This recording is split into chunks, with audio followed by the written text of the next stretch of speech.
I wanted to go over some of the new features that we've released in the latest version of the PulStar program.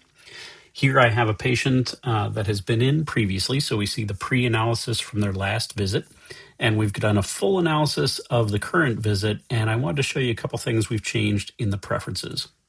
So if I bring the preferences up here, we can now turn on, of course, we've had the regional stiffness, which turns on the yellow bars, and that's showing a high yellow bar and a low yellow bar here.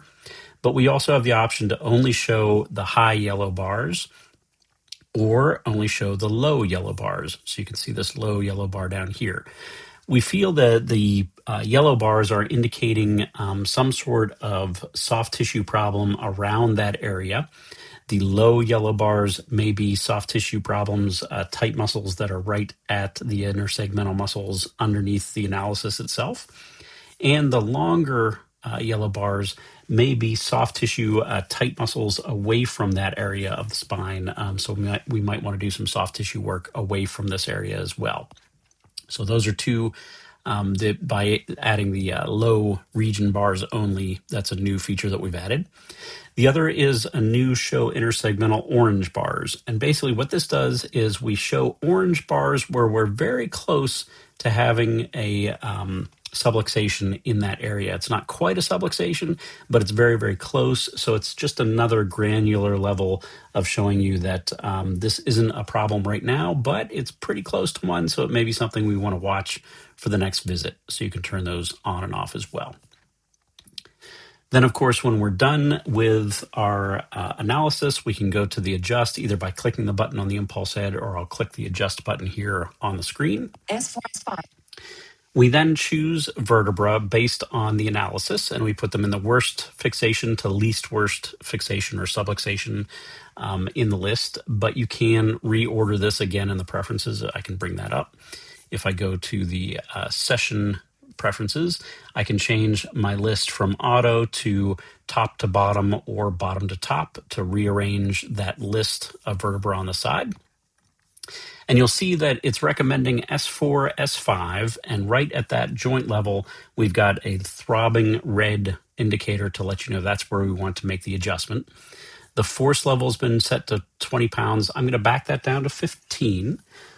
And I'm going to change one thing here real quickly so you guys can hear that. We'll change that to 15 pounds.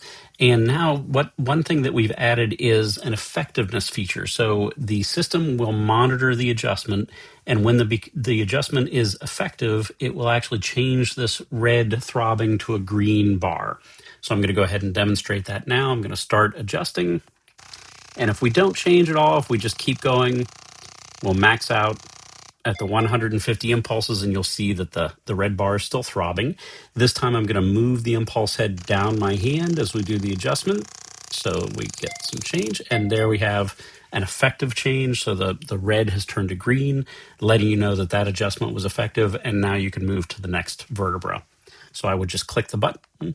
T12. That'll move me to the next vertebra. Again, we've got the indicator there. We'll start adjusting, see if we get a change. If we get a big enough change, it'll automatically tell me that the adjustment was effective, and I can move to the next vertebra. L5S125. So again, you'll be able to move through each of those areas. Of course, at any time, if you want to skip the region, you can just click the button. C3, C4. And again, we might want to do some different work here. We'll do an adjustment here as well.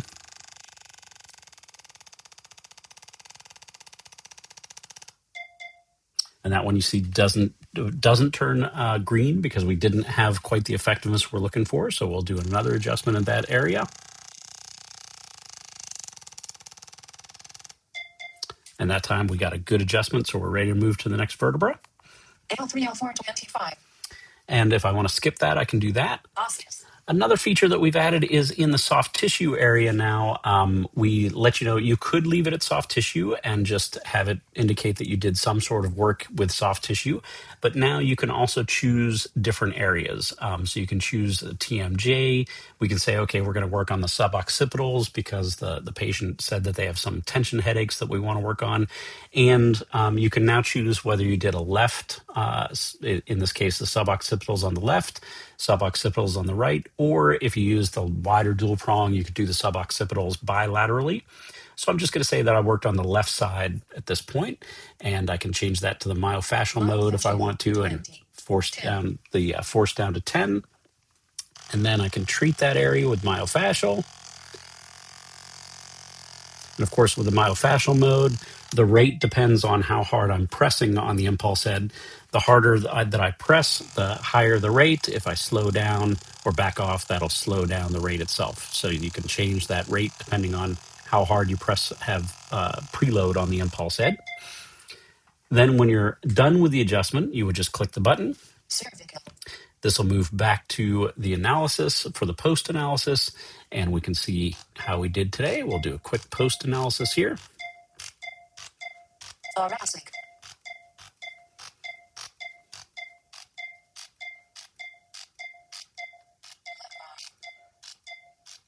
And of course, I'm removing the impulse head from the patient between each of the analysis levels. And you can see I got a fantastic clear out here. We got a local decrease in stiffness where we adjusted between pre and post of about 1%, which is great. So now if I wanted to go ahead and add a note for this visit, I would just click on the notes button here. And we've had, we do of course have the generate soap note in the, with the AI, so I can click on that. I can say, yes, I understand that we're going, that AI makes some mistakes. We want to make sure that we review this. And so then I can add some subjective information. Now, we did have a couple of requests regarding dictation with the system. And actually, dictation is built into the system itself. So you would click on your keyboard. It'll be F5. It'll look like a little microphone button. And when you click on that, it will indicate that we're actually, of course, dictating now, but it will indicate that the microphone is listening. So I'm going to do that and go ahead and dictate right now. The patient presented with tightness in the suboccipitals, with headaches, with a rating of 5 out of 10, and low back pain around the lumbar region with a rating of 7 out of 10. So you can see that that's taken care of. If I want to, I can highlight that, right click on the system, and then actually go down to the writing tools. And when I click on those, we can either proofread or we can rewrite. And I can say I want this to be a little bit more professional. And so the system will rewrite that for me in a little bit more of a professional version. And I can go ahead and click done if I accept that. And then when I'm ready, I can just go ahead and say generate. The system, of course, all of this AI is local Apple intelligence, so it's not going out to the cloud and sending your data anywhere. It's all doing everything locally on the computer itself. And so here we've created the SOAP note. We have the patient name, the doctor name here, and then we also have our subjective information.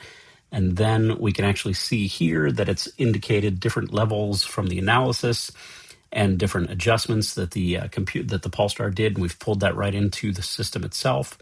And then, of course, the post-adjustment scan showing that we've gotten marked reduction in an improvement in motion. And basically, all of this information is taken right from the system itself. And if you want to, you can edit any of this. So if we want to go back and say, I don't want to talk about home exercises here, I can just go ahead and delete that. And then I can save that note, and the note is saved for this visit.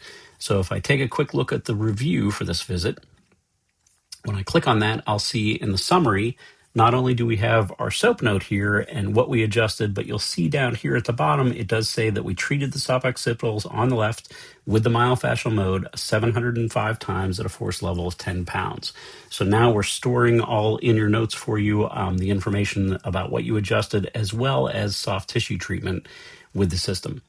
Now, while we're here, we'll look at the overall. This is a new addition that we've added as well. So here we can actually review not only today's visit, but if I go back in time a little bit here, I can actually move all the way back. We'll go back to October for this patient. And now we can see how they came in today. And then we can compare that as we move back through the visits. Compared to each of those visits, we can say, let's show all of the posts for the information as we see here. And we can say, well, we want to keep the pre here when they came in most recently. But then we can see how they looked when they left on each of those prior visits as well. So this is another addition to the software that we've added where you can review all those visits across time. We can turn that off. We can also turn on, if we want to, here the orange bars showing that we had some problems here, and then also green intersegmental bars if you want to as well. But the orange, I think, is probably the most important that we see there. And you can see in the post, everything looked pretty good there. We look pretty good here. But over here, we had a little bit of red in the post that we may want to follow up on that in the next visits. But that's all the information there that you can see for that patient. We can end the review and then end the session. And of course, you're ready to start your session again. If you wanted to look at patients by a certain date range, of course, you can do that here. And we start on today, but we can go back multiple months and be able to see other visits or other patients that have been in those other date ranges as well. So those are some of the new features that we've added. I hope that that's good information for you and explains a little bit about what we're doing with those different features. But of course, if you have any questions or comments or anything, feel free to give us a call at 1-800-628-9416. Or of course, if you want to use the support chat link right in the program itself, then you can directly chat with us and we can help you out from there as well. Thanks so much.